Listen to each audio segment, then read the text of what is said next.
সংবিধান সংস্কার পরিষদের অধিবেশন না ডাকলে কালই হবে সরকারের শেষ। জামাত সহ 11 দলীয় জোটের সম্মিলিত হুঁশিয়ারি। হোয়াট ডাজ ইট মিন? কি ঘটছে? দর্শক, একটা নাটকীয় পরিস্থিতি, টান টান উত্তেজনা। দর্শক, জামাত, এনসিপি সহ 11 দলীয় জোট যদি এই অবস্থানের উপর অনড় থাকে তাহলে রাজনীতি আবারও 360 ডিগ্রি ঘুরে যাবে, উল্টে যাবে।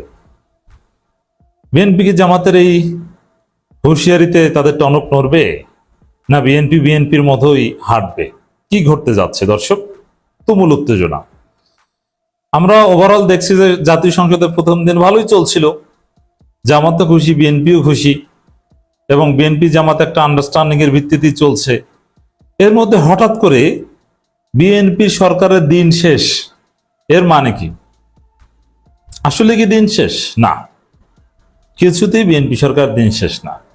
180 দিনের আগে কোনো চূড়ান্ত কনক্লুশনে যাওয়া যাবে না। তবে জামাত বিরোধী দল সুলভ রোল প্লে করছে না। বিরোধী দল যদি একটু উত্তেজনাকর কথাবার্তা না বলে কেমন হয়? আবার জামাত এনসিপি যে একটা সমঝোতার ভিত্তিতে চলছে, এটা আওয়ামী লীগও জানা গেছে, জামাত বিএনপি আওয়ামী লীগও জেনে গেছে। তো এতেও তো পরিবেশ পরিস্থিতি তেমন একটা জমে না। তো একটু জমানোর জন্য এইসব কথাবার্তা, আসলে কিছু না। তবে সরকারের দিন শেষ, ইটস ইম্পসিবল। সরকারের দিন শেষ করতে জামাত যাবে না, এবং শেষ যাতে হয়ে যায় এরকম কোনো কাজ করবে না। জামাত কিছুতেই বিএনপি সরকারের পতন চায় না। এমনকি জামাতের এখনকার অবস্থান হচ্ছে 5 বছর বিএনপি থাকুক, এতে জামাতেরও লাভ, বিএনপিরও লাভ, এবং এর মধ্যে দিয়ে আওয়ামী লীগকে একদম শূন্যের কোঠায় নামিয়ে আনবে। এটা হচ্ছে জামাত বিএনপির উদ্দেশ্য। এখানে জামাত যেটা করতে পারে, যে বিএনপি যদি আসলেই সংবিধান সংস্কার পরিষদের সভা না ডাকে, তাহলে জামাত নিজেরাই সভা ডেকে বসতে পারে। That could happen. এবং সংসদে অনেকগুলো রুম রয়েছে। বিরোধী দলের চিফ হুইপ সংবিধান সংস্কার পরিষদের সব আহ্বান করবেন। জুলাই সনদ অনুযায়ী এটা জামাত এনসিপি করতে পারে, এবং সিনিয়র একজন এমপিকে সভাপতি বানিয়ে, দ্যাট মিনস ভারপ্রাপ্ত স্পিকার বানিয়ে, তারা সংবিধান সংস্কার পরিষদের সভা ডাকতে পারে। এখন যিনি স্পিকার নির্বাচিত হয়েছেন এবং ডেপুটি স্পিকার হয়েছেন, তারা তো জাতীয় সংসদের, সংবিধান সংস্কার পরিষদের না। অতএব সংবিধান সংস্কার পরিষদে নতুন কাউকে সভাপতি বানিয়ে অধিবেশন শুরু করা যায়। এজন্য বিএনপি 180 দিন সময় লাগাবে শেষের দিকে যে মানবে, আর জামাত এনসিপি চায় এখনই মানাতে। এই জায়গায় দিন শেষে মধ্যম মানের কিছু একটা হবে। জামাত এনসিপি বিএনপি আন্ডারস্ট্যান্ডিং আসবে এবং কনভিন্সড হবে। রাজপথের আন্দোলনের হুঁশিয়ারি দিয়েছে, কিন্তু দিন শেষে ওইরকম আন্দোলন করার কোনো প্রয়োজন হবে না। এটা হচ্ছে সত্য কথা। দর্শক, সংবিধান সংস্কার অধিবেশন না ডাকলে কালই হবে সরকারের শেষ। আসলে কি সরকারের শেষ? আসলে কিছু না। এটা আন্ডারস্ট্যান্ডিং আসার আরেকটা রাস্তা। আর জুলাই সনদ পুরোপুরি জামাত বিএনপিকে বাধ্য করাতে পারবে না, আর বিএনপি পুরোপুরি করবে না। মাঝামাঝি অবস্থানে কনক্লুশন হবে। আর যতটুকু বাকি থাকবে অতটুকু আগামী নির্বাচনে জামাতের নির্বাচনী প্রচারণার একটা ইনস্ট্রুমেন্ট হবে। জামাত বলবে যে এই যে বিএনপি সব করে নিয়ে আমরা করব। তবে বিএনপি অনেক ভালো কাজই করবে। তবে একটু উত্তেজনা সৃষ্টির চেষ্টা করা হচ্ছে, যেহেতু অনেকেই বলছেন যে মেটিকুলাস ডিজাইন সংসদ, একটু উত্তেজনা হতে পারে। That would be for the time being. সিরিয়াসনেসের কিছু নাই। সংবিধান সংস্কার পরিষদের অধিবেশন না ডাকলে সরকারের শেষ অধিবেশন হবে বলে হুঁশিয়ারি দিয়েছেন। সরকারের শেষ অধিবেশন, সরকারের পতন হবে এরকম কথা না। বিভিন্ন গণমাধ্যম একটু ডিস্টর্ট করেছে। সরকারের শেষ অধিবেশন বলতে জামাত তাহলে বলবে যে আমরা এই সংসদে নাই, আগে সংবিধান সংস্কার পরিষদ শেষ করি। অথবা দুইটা বলতে পারে। জামাতের একটা প্ল্যান হচ্ছে, জামাত সকালে সংবিধান সংস্কার পরিষদের অধিবেশন চালাবে, বিকালে যে সংসদের যে অধিবেশন শুরু হয়েছে ওইটা চলবে। বিএনপি চাইলেও সংসদে তালা মারতে পারবে না, জামাত এনসিপি এমপিদের বসতে নিষেধ করতে পারবে না, মানে একটা অপ্রীতিকর পরিস্থিতি তৈরি হবে। এজন্যে যেহেতু বিএনপিকে যথেষ্ট বিব্রতকর পরিস্থিতিতে ফেলানো সম্ভব, এই জন্যে এই জামাত জোট 11 দলীয় জোট এই কড়া কথা বলতে পেরেছে আত্মবিশ্বাস থেকে, যে আমরা যদি আসলেই বিএনপিকে ওভারলুক করে সংবিধান সংস্কার পরিষদের সব আহ্বান করি, সেটা তো করা যায়, কারণ জুলাই সনদে আছে, বাধ্যবাধকতা আছে। আর বিএনপি জুলাই সনদ মানবে বলছে, কিন্তু প্রতারণা করছে, আবার ওইটা ঠেকানোর শক্তিও বিএনপির নাই। অতএব এর মাধ্যমে বিএনপি কঠিন চাপে রাখা যায়, এই বিশ্বাস থেকে জামাত এই কঠোর হুঁশিয়ারি দিয়েছে। হামিদুর রহমান আজাদ বলেন, জুলাই সনদ বাস্তবায়নে আগামীকাল সংবিধান সংস্কার পরিষদ অধিবেশন ডাকা না হলে জনগণকে সাথে নিয়ে রাজপথে নামবে 11 দলীয় জোট। 28 মার্চ শীর্ষ নেতৃবৃন্দের বৈঠকের সিদ্ধান্ত অনুযায়ী চূড়ান্ত করা হবে আন্দোলনের রূপরেখা। আর সংবিধান সংস্কার পরিষদের সভা ডাকলেও তো বিএনপির মতো করে অনেক কিছু করা সম্ভব। তবে সংবিধান সংস্কার পরিষদ হবে, এটা ওভারলুক করা যাবে না। আর ওই যে গণভোট বাতিল করা বা এগুলো তেমন কিছু করা যাবে না। এখানে বিএনপি আর একটা খেলা খেলতে পারে পরিস্থিতিকে, যেহেতু বিএনপি চাপের মধ্যে আছে, জামাত এই খেলা খেলতে পারে, আলাদা সভা ডাকতে পারে, এই জন্য কোর্টের মাধ্যমে খেলার চেষ্টা করতে পারে। কিন্তু কোর্টের মাধ্যমে খেললে সত্যি বিএনপি বেকায়দায় পড়বে, তখন জামাত এনসিপি রাজপথে নামবে। জুলাই সনদ বাস্তবায়নে 11 দলীয় ঐক্যের আন্দোলনের ঘোষণা দেন তিনি। 11 দলীয় ঐক্যের সমন্বয়ক ও জামাত নেতা হামিদুর রহমান আজাদ বলেছেন, সংবিধান সংস্কার পরিষদের অধিবেশন না ডাকলে আগামীকালেই হবে সরকারের শেষ অধিবেশন। শনিবার রাজধানীর মগবাজারে বাংলাদেশ জামাত ইসলামের কেন্দ্রীয় কার্যালয়ে 11 দলীয় জোটের লিয়াজু কমিটির বৈঠক শেষে কথা জানান তিনি।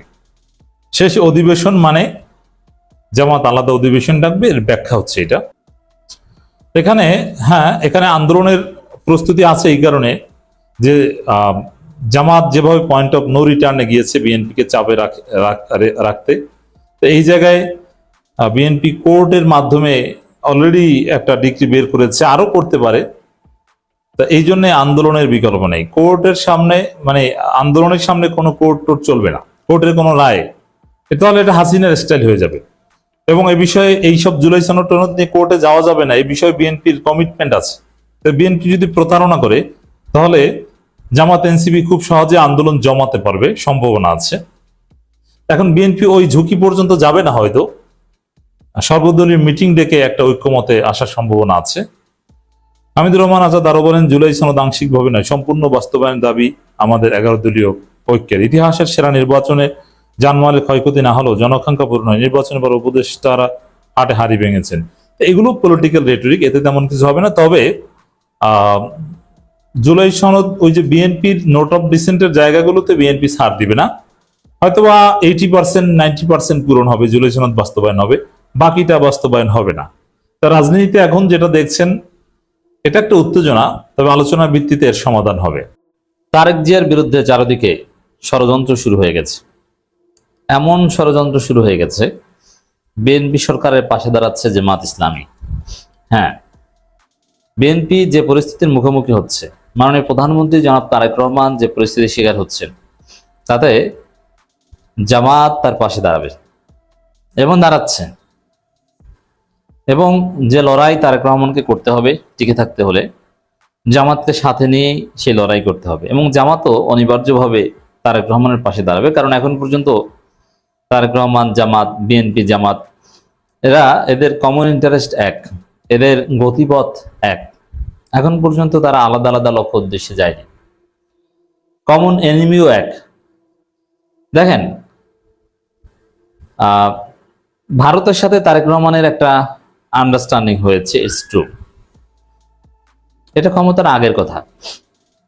এখন ক্ষমতায় আসতে অনেকের সাথে আসার জন্য অনেকের সাথে অনেক আন্ডারস্ট্যান্ডিং হয়, কিন্তু ক্ষমতায় আসার পর সে আন্ডারস্ট্যান্ডিং অনেক কিছু থাকে না। যেমন সহজ হিসাব দেখেন, যে আওয়ামী লীগের লোকজনকে কথা দিয়েছিল বিএনপি যে আমাদেরকে ভোট দেন, তাহলে আপনাদের রাজনীতি করার সুযোগ দিব, জামিন দিব, ইত্যাদি ইত্যাদি। কিন্তু দেখা যাচ্ছে যে ভোট দেওয়া হয়ে গেছে, এখন 7 মার্চের ভাষণ বাজালো, ওদের গ্রেপ্তার করে। যারা অফিস খুলতে গিয়েছিল প্রত্যেককে গ্রেপ্তার করছে সিসিটিভি ফুটেজ দেখে দেখে। নির্বাচনের আগে অনেক কিছু বলা হয়, কিন্তু নির্বাচনের পর ওটা থাকে না।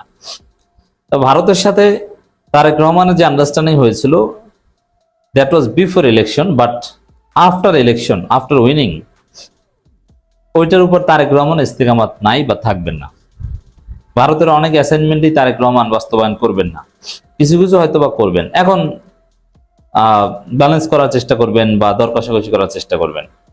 তো যখনই ভারত দেখছে বা দেখবে যে না, তারেক রহমানের সাথে আমাদের আন্ডারস্ট্যান্ডিং হয়েছিল, আমরা ক্ষমতায় আসতে হেল্প করেছি, কিন্তু এখন তো আমাদের কথা মতো চলছে না, দু একটা কথা আমাদের মানছে কিন্তু অনেক কিছুই তো আমাদেরটা মানছে না, অনেক কিছু তো জামাতকে সাথে নিয়ে চলছে। তো এরকম পরিস্থিতি যখন ভারত দেখবে, অলরেডি দেখেছে, এবং এটাই হয় নির্বাচনের পরে অনেক কিছুই জনগণের সাথে প্রতিশ্রুতির ক্ষেত্রেও তো সেম।